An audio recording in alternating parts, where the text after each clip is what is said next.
Hello बच्चों, मैं स्मिता विजयवान स्वागत करती हूँ आपका आईसीटी वर्चुअल क्लासरूम में। आशा करती हूँ आप सभी स्वस्थ होंगे और अच्छे से अपनी पढ़ाई कर रहे हैं। बच्चों, आज हम पढ़ने जा रहे हैं क्लास 12 केमिस्ट्री। और क्लास 12 केमिस्ट्री में हमारा चैप्टर चल रहा था कोऑर्डिनेशन कंपाउंड। यहाँ पर हम कोऑर्डिनेशन कंपाउंड यानी कि कॉम्प्लेक्स कंपाउंड के बारे में बात कर रहे थे। डबल सॉल्ट कोऑर्डिनेशन कंपाउंड क्या होते हैं, एडिशन कंपाउंड क्या होते हैं, ये हमने डिस्कस कर लिया था। हम नंबर टाइप्स ऑफ लिगेंड्स के बारे में बात कर रहे थे, जहां पर हमने positively charge ligand, negatively charge ligand, neutral ligands के बारे में बात की।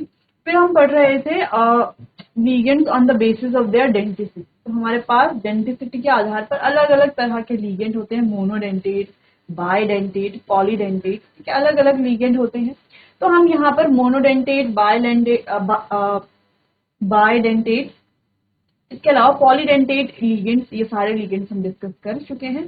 फिर हम बात कर रहे थे कुछ और लिगेंड्स के बारे में, जैसे कि किलेटिंग लिगेंड्स, फ्लेक्सीडेंटेट लिगेंड्स, ठीक है। तो इन लिगेंड्स को ही हम डिस्कस कर रहे थे। तो अपने लास्ट लेक्चर में हमने फ्लेक्सीडेंटेट लिगेंड तक तो कंप्लीट कर लिया था। अब इसके आगे होते हैं एम्बीडेंटेट लिगेंड। ये बहुत ज्यादा इंपॉर्टेंट भी है, ठीक है। एग्जाम में आपको लिगेंड दे दिया जाएगा तो आपको खुद से आइडेंटिफाई करना पड़ेगा कि ये किस तरह का लिगेंड है। ऐसे रिलेटेड क्वेश्चंस आएंगे आपके पास। तो चलिए बच्चों, एक बार इसे देख लेते हैं, जो जो टॉपिक हमने डिस्कस कर लिए थे अपने लास्ट लेक्चर में। फिर आगे चैप्टर को कंटिन्यू करते हैं। चलिए, तो कोऑर्डिनेशन कंपाउंड की बात कर रहे थे हम। यहाँ पर हमने डिफरेंस देख लिया था डबल सॉल्ट और कोऑर्डिनेशन कंपाउंड के बीच का। एग्जाम्पल्स देख लिए थे। फिर हमने बात की थी कुछ टर्म्स जो यहाँ पर इन्वॉल्व हैं और जो बहुत ज्यादा बार यूज होंगी, है ना, क्योंकि चैप्टर वही है तो ज्यादा बार यूज वही टर्म्स होंगे। जैसे कि सेंट्रल मेटल एटम, ये टर्म्स बार बार आएंगी। सीएम में शॉर्ट में हम बोलेंगे लिगेंड्स, लिगेंड्स बार बार जो है आएंगे ये टर्म्स। तो हमने ये डिस्कस किया कि सेंट्रल मेटल एटम होने के लिए क्या क्या कंडीशंस नेसेसरी है। स्मॉल साइज होना चाहिए, हाई न्यूक्लियर चार्ज होना चाहिए, इसके अलावा वेकेंट डी ऑर्बिटल होना चाहिए, जो ज्यादा इंपॉर्टेंट है। फिर लिगेंड्स के बारे में बात की। लिगेंड्स को हम क्या बोलते हैं, ल्यूइस बेस कह सकते हैं, क्योंकि ये इलेक्ट्रॉन डोनर होते हैं और ये सेंट्रल मेटल एटम को ऐसे बाउंड करके रखते हैं, ठीक है। और किससे बाउंड करके रखते हैं, थ्रू आ कोऑर्डिनेट बॉन्ड। फिर हमने यहाँ पर लीगेंड का क्लासिफिकेशन देखा। अब ये इंपॉर्टेंट क्यों है, क्योंकि यहीं से हम लीगेंड्स कहाँ कहाँ पर देख रहे हैं, है ना। जैसे ये SO4 नेगेटिव है, तो ये लीगेंड्स हमने कहाँ पर देखे, कुछ जो है बाइडेंटेट है, कुछ फ्लेक्सीडेंटेट है, इनमें से कुछ एम्बीडेंटेट है, अलग अलग तरह के लीगेंड है, कुछ मोनोडेंटेट है, कुछ बाइडेंटेट है। फिर सबसे पहले हमने टाइप्स ऑफ लिगेंड में बात की मोनोडेंटेट लिगेंड, जो एक इलेक्ट्रॉन पेयर ही शेयर कर रहे हैं तो कोऑर्डिनेट बॉन्ड। तो ये हो गया एम्बीडेंटेट लिगेंड। अब फिर हमने बाइडेंटेट लिगेंड को डिस्कस किया। बाइडेंटेट लिगेंड के कुछ इंपॉर्टेंट एग्जांपल जैसे ऑक्सलेटो या इथिलीन डायमाइन या डी पाई, या जिसे हम डायपिरिडीन कहते हैं, ग्लाइसिनेट आयन, ये सारे ही क्या है, अलग अलग एग्जांपल्स हैं हमारे पास बाइडेंटेट लिगेंड के। आप देख सकते हैं बाइडेंटेट लिगेंड, जैसा आप ध्यान से अगर देखो तो क्या दिख रहा है, ये और ये।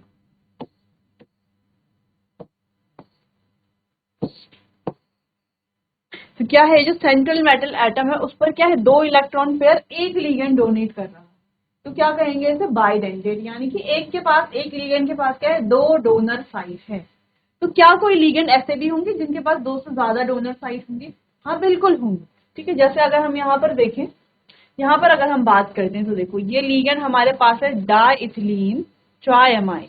यहाँ पर हमें क्या दिख रहा है कि इसमें क्या है, तीन तीन डोनर साइट्स हैं, ठीक है, तीन यहाँ पर डोनर साइट्स हैं। तो ये क्या है, हमारा ट्राइडेंटेट लिगेंड, या हम पॉलीडेंटेट लिगेंड भी इसे कह सकते हैं। इसके अलावा और जिसके पास जितनी साइट्स होंगी फिर उन्हें पॉलीडेंटेट लिगेंड कहा जाएगा। नेक्स्ट हमने बात की थी लास्ट लेक्चर में किलेटिंग लिगेंड की। अब ये किलेटिंग या चिलेटिंग भी कहते हैं बहुत सारे बच्चे। तो ये पॉलीडेंटेट लिगेंड होते हैं जो विच फॉर्म क्लोज्ड रिंग, जो क्लोज रिंग बनाते हैं किसके साथ, सेंट्रल मेटल एटम के साथ, ठीक है। After forming coordinate bond, coordinate bond बनाने के बाद, जैसे हम यहाँ पर देखें तो ये रिंग बन रही है 1 2 3 4 5। तो क्या ये एक 5 मेंबर्ड रिंग बना रहे हैं, हाँ बिल्कुल, यहाँ पर एक 5 मेंबर्ड रिंग बन रही है। कोऑर्डिनेट बॉन्ड बनने के बाद। तो यहाँ पर भी क्या 5 मेंबर्ड रिंग बन रही है? हाँ बिल्कुल, कोऑर्डिनेट बॉन्ड बनने के बाद यहाँ पर भी क्या हो रहा है? 5 मेंबर्ड रिंग बन रही है। ऐसे लिगेंड को कहा जाता है किलेटिंग लिगेंड, और इस कॉम्प्लेक्स को हम क्या कहेंगे? किलेट कहेंगे। Chelate complex. क्लियर है? चलिए, तो यहाँ पर हमने इंपॉर्टेंट प्रॉपर्टी डिस्कस कर रहे थे, किलेटिंग लिगेंड। इंपॉर्टेंट प्रॉपर्टी क्या है? कि chelate are more stable than normal compound. तो ये नॉर्मल कंपाउंड से ज्यादा स्टेबल होते हैं।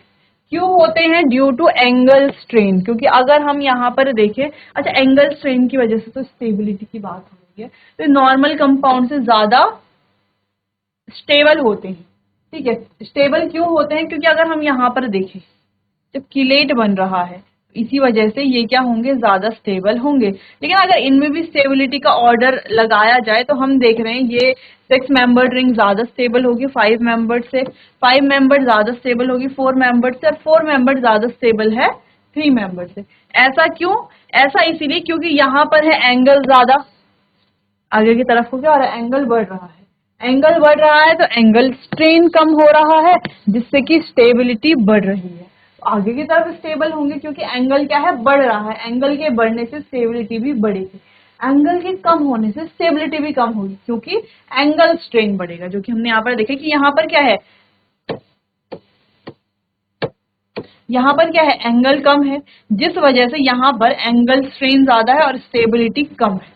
क्लियर? तो 3-4 पॉइंट है जो यहाँ पर हमें ध्यान रखने हैं। क्लियर? चलिए, अब आगे बढ़ने से पहले पहले आप इतना एक बार देख लीजिए, फिर आगे बढ़ते हैं। चलिए, तो आगे बढ़ते हैं और बात करते हैं फ्लेक्सीडेंटेट लिगेंड।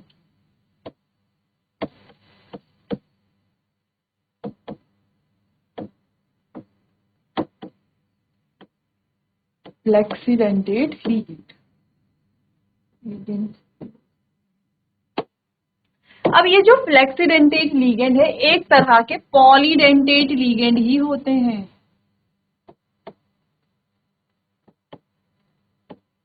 ठीक है, एक तरह के पॉलीडेंटेट लिगेंड ही होते हैं। दूसरी चीज, ये इनको फ्लेक्सीडेंटेट क्यों कहा जा रहा है? किसी भी चीज को फ्लेक्सिबल क्यों बोलेंगे हम? इनको फ्लेक्सीडेंटेट इसीलिए कहा जा रहा है क्योंकि ये अपनी डेंटिसिटी को चेंज कर सकते हैं। हम सिंपली कह सकते हैं कि it can change its denticity, so it is known as flexidentate ligand. हम इसको यहाँ पे नोट कर लेंगे। It can change its denticity, ये अपनी डेंटिसिटी को चेंज कर सकता है। So it is known as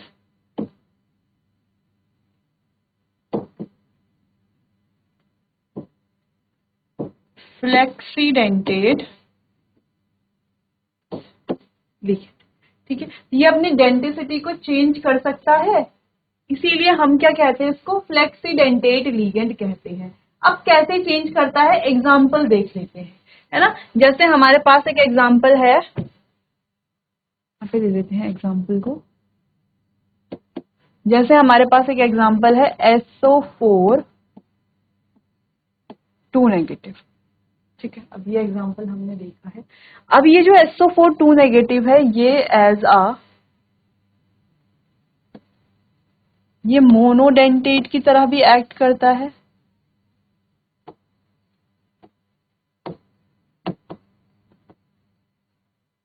और ये एज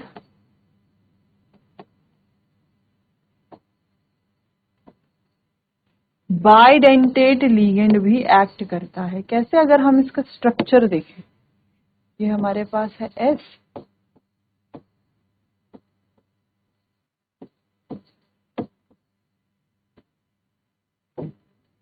ठीक है। अगर ये क्या कर रहा है? बाइडेंटेट एक्ट कर रहा है इस तरीके से, और क्या होगी? यहाँ पर एक 4 मेंबर्ड रिंग बनेगी। क्या बनेगी? एक 4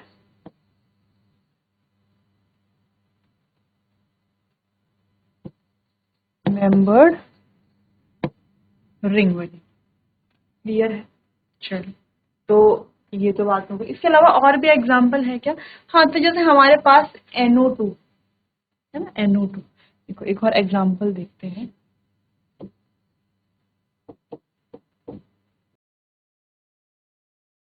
NO2 है हमारे पास।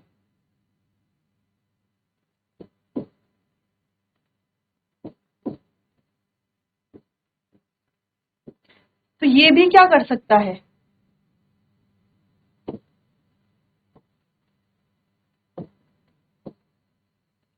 इसके पास भी क्या है? दो डोनर साइड। या हमारे पास एक और एग्जाम्पल था, C2O4 2 नेगेटिव। इसके पास भी क्या है? दो डोनर साइड हैं। ये भी क्या कर सकता है? चेंज कर सकता है ना। एज अ मोनोडेंटेट भी एक्ट कर सकता है, एज अ बाइडेंटेट भी एक्ट कर सकता है। ठीक है।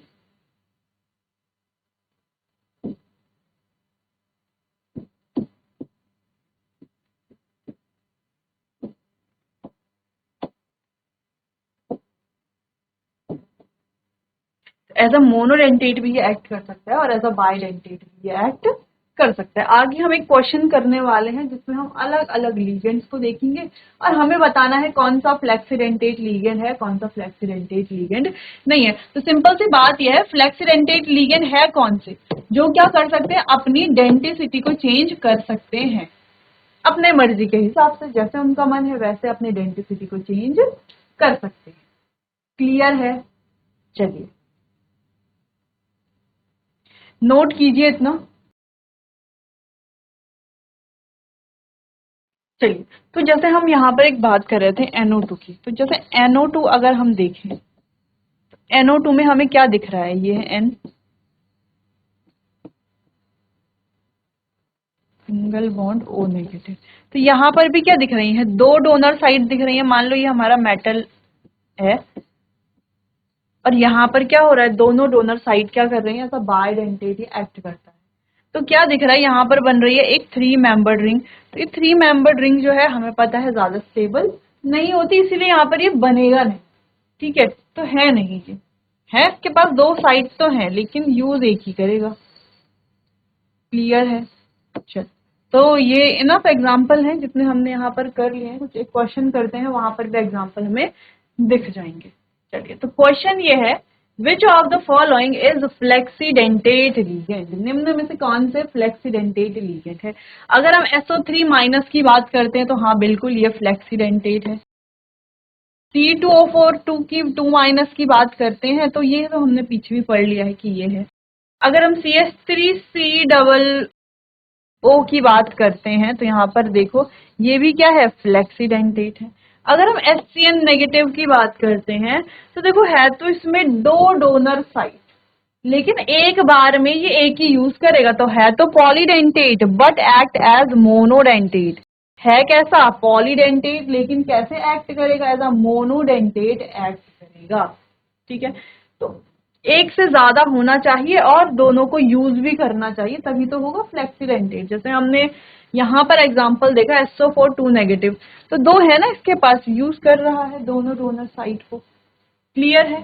चलिए, तो ये बात हो गई फ्लेक्सीडेंटेट कौन से हैं कौन से नहीं, एग्जाम्पल से क्लियर हो गया। आप ये एडिशनल एग्जाम्पल भी नोट कर सकते हैं। चलिए, अब बात करते हैं एम्बीडेंटेट लीगेंड। एम्बीडेंटेट लीगेंड बहुत ज्यादा इंपॉर्टेंट भी है। ठीक है, चलिए,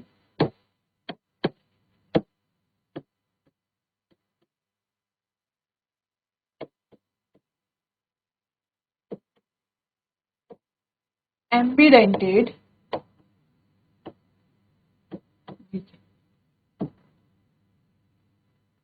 एम्बीडेंटेट लीगेंड है कैसे लीगेंड? ऐसे लीगेंड जिनके पास एक से ज्यादा डोनर साइट तो हैं लेकिन केवल एक ही यूज कर रहे हैं। जैसे हमने अभी HCN देखा, तो एक से ज्यादा डोनर साइट तो इसके पास भी हैं लेकिन एक बारी में केवल एक ही यूज कर सकता है, तो ऐसे लीगेंड को कहा जाता है एम्बीडेंटेट लीगेंड। ठीक है, तो यहाँ पर हेडिंग डालेंगे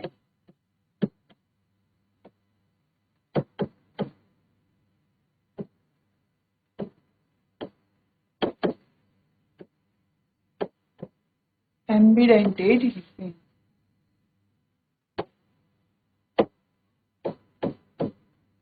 द लीगेंड, जैसे कि हमने डिस्कस किया कि वो लीगेंड जिनके पास एक से ज्यादा डोनर साइट तो है लेकिन एक ही साइट को यूज करेंगे एक ही बारी में, ठीक है। The ligand which have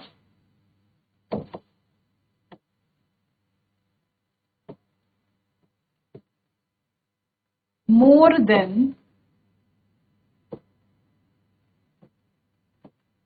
one donor site but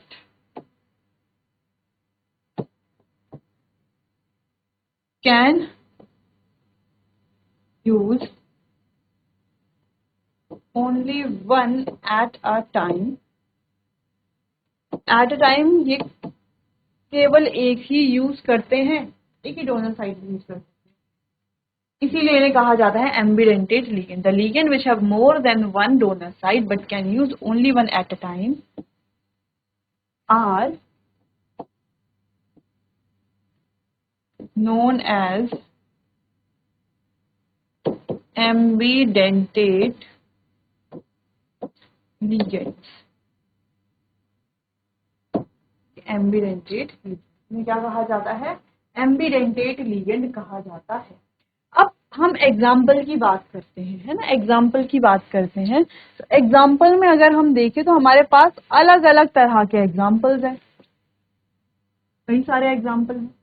जैसे कि सबसे पहले हमारे पास NO2 नेगेटिव। अब NO2 के पास तो है ना दो डोनर साइट, ठीक है, एक तो NO2 और एक हम क्या बोल सकते हैं, अगर हम NO2 की बात करें, एक हमारे पास NO2 और एक है हमारे पास ONO, ठीक है। अब यहां पर क्या है, इसको हम क्या कहते हैं, इसको तो हम नाइट्रो और इसको नाइट्राइटो, या कहीं पर ये लिखा होगा नाइट्राइटो एन और ये लिखा होगा नाइट्राइटो ओ, ठीक है, ऐसा भी लिखा हुआ हो सकता है। फिर अगला है आपके पास साइनो ग्रुप, है ना, साइनो ग्रुप, ठीक है, और ये ऐसे भी एक्ट करता है NC, तो क्या बोलेंगे, आइसोसाइनो। ये भी आपके पास क्या है, ये भी क्या है, एम्बिडेंटेट लिगेंड, या हम बोले SCN, थायोसाइनो, ठीक है, और हमारे पास आ जाता है आइसोथायोसाइनो NCS, आइसोथायोसाइनो, ठीक है, हम यहाँ पर बोल सकते हैं।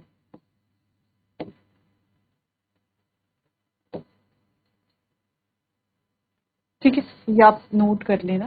तो ये हो गए हमारे पास कुछ एग्जांपल, एम्बिडेंटेट लिख लेना यहाँ पे, थायोसाइनो और आइसोथायोसाइनो, ठीक है। तो ये हो गए हमारे पास एम्बिडेंटेट लिगेंड, जो जिनके पास एक से ज्यादा डोनर साइट तो होती है लेकिन केवल एक ही डोनर साइट को एक समय में यूज कर सकते हैं। अच्छा, ये इसके दो पार्ट नहीं, इस तरीके से नहीं दिखाया हुआ है, यहाँ पर हमने बस शो करा है कि कैसे इसके पास दो डोनर साइट होती है, ठीक है, एक N और एक O, इस तरीके, ठीक है, या आप यहाँ पर ड्रॉ कर सकते हैं इसे,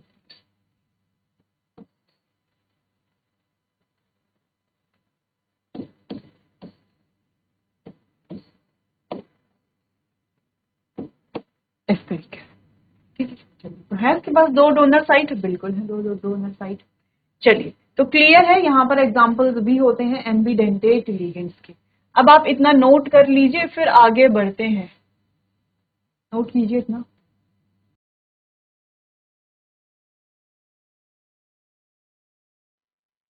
चलिए, तो ये बात हो गई एम्बिडेंटेट लिगेंड।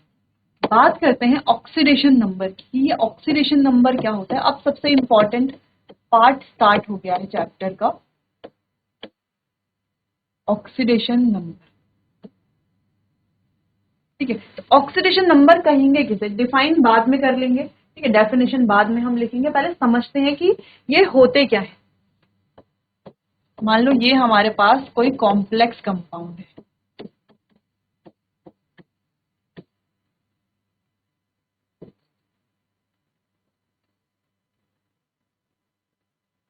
ठीक है, मान लीजिए ये कोई हमारे पास कंपाउंड है, ठीक है, कॉम्प्लेक्स कंपाउंड।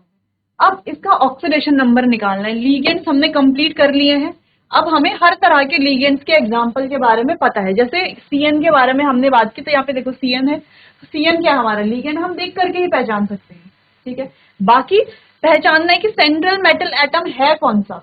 ऑक्सीडेशन नंबर किसमें निकालेंगे, हमेशा सेंट्रल मेटल एटम, उसी में फाइंड करेंगे हम। तो यहाँ पर हमें कैसे पता चलेगा सेंट्रल मेटल एटम कौन सा है, हमें उसकी कंडीशंस देखनी है। जो स्मॉल साइज का है, हाई न्यूक्लियर चार्ज है, वेकेंट डी ऑर्बिटल है, और किसमें होते हैं, ट्रांजिशन एलिमेंट में। तो यहाँ पर पोटेशियम और आयरन में से ट्रांजिशन मेटल है कौन सा, आयरन है, इसको मान लेंगे X, और इसका ऑक्सीडेशन नंबर निकालेंगे। ऑक्सीडेशन नंबर बेसिकली है क्या, चार्ज है। जो सेंट्रल मेटल एटम है उस पर जो चार्ज है उसी को क्या बोलते हैं, हम उसका ऑक्सीडेशन नंबर बोलते हैं। जैसे यहाँ पर कैसे निकालेंगे, पोटेशियम कितने हैं 4, पोटेशियम के लिए हम लेते हैं 1 + 4, प्लस Fe के लिए लेंगे X, प्लस Cn कितना होता है -1 इंटू कितने हैं 6, ये हो गया -6 + X + 4 इज इक्वल्स टू 0। क्या इसके बाहर से कोई चार्ज है, नहीं, तो इज इक्वल्स टू हो गया 0। तो ये कितना हो गया 4 - 6, ये हो गया X plus -2 is equals to 0। तो ये आ गया X इज इक्वल्स टू +2, यानी कि इस Fe में क्या चार्ज है, +2 चार्ज। ये होता है ऑक्सीडेशन नंबर। अब हम अपने आने वाले अगले सेशन में बच्चों सबसे इंपॉर्टेंट टॉपिक, क्योंकि यहाँ से चैप्टर इंटरेस्टिंग होना शुरू हो गया, अभी तक तुमने बेसिक चीजें पढ़ी हैं। अब हम ऑक्सीडेशन नंबर के बारे में बात करेंगे अपने आने वाले अगले सेशन में। इफेक्टिव एटॉमिक नंबर कैसे निकालते हैं, इसके अलावा कोऑर्डिनेशन नंबर कैसे फाइंड करते हैं, जो ये कोऑर्डिनेशन कॉम्प्लेक्सेस है हमारे पास, इनका नोमेनक्लेचर कैसे करते हैं, जो कि एक इंपॉर्टेंट पॉइंट है, वहां से क्वेश्चन आता ही आता है। तो ये सारी चीजें हम डिस्कस करेंगे अपने आने वाले अगले सेशन में। तब तक के लिए आपका बहुत बहुत धन्यवाद।